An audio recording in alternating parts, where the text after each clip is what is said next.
We design, build and operate these unmanned surface vehicles. So these USVs, as we call them. They're wave-propelled USVs, so they're a little bit different.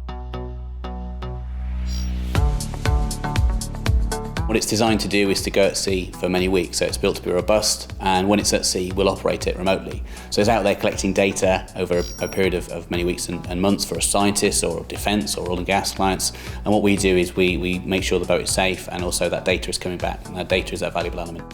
The real benefits to the end user of these Autonaut USVs is twofold. One is that they're carbon zero, so they use no carbon emissions, they're wave propelled and use solar panels as well to power their sensors and themselves.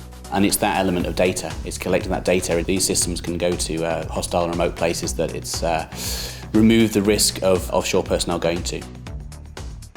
Our competitive advantage over other USVs, and there are a few other USVs, most of those are powered now, so they only go at sea for a day or two at most. Of the ones that can go further, we have the ability to keep on track. We're really good at staying on course, which is important. You want to know where these USVs are. We're also a bit bigger than a lot of those other renewably powered USVs, so we can put more sensors in them.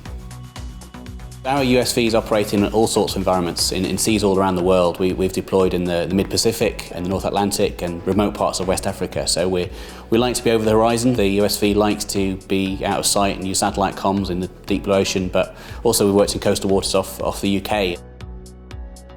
We primarily export to Europe. We have a client base of marine institutes in Europe, although they operate the vessel all over the world.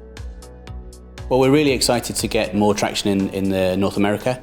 We're building up from our customer base in Europe with marine institutes. We have a prototype in the States, down in Texas, and there's some really exciting stuff going on both the East Coast and the West Coast, and Canada too. So we're really keen to export more there. Also in the South Americas, there's some work going on as well. And we're also looking at the Far East market, where there's some real interest from the defence sector.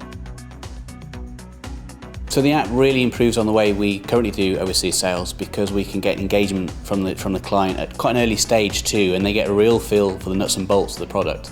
It takes a moment to explain a wave-propelled uncrewed surface vessel anyway, but to get under the skin of it so they can really see where their sensors are going to go, how we can bespoke build it for them, for their needs. Going forward, this app will really change the way we do business, I think. In the first instance, at trade shows, we don't have to haul one of these USVs physically so people can see it, understand it, so that first level of engagement will come a lot quicker. And then as we go through the sales process, we can really begin to not just to feel our way around the internals, so the customer gets a sense of what their individual USV will look like, but also build it, change it, try ideas out, and move through so we can get the best possible product for the customer.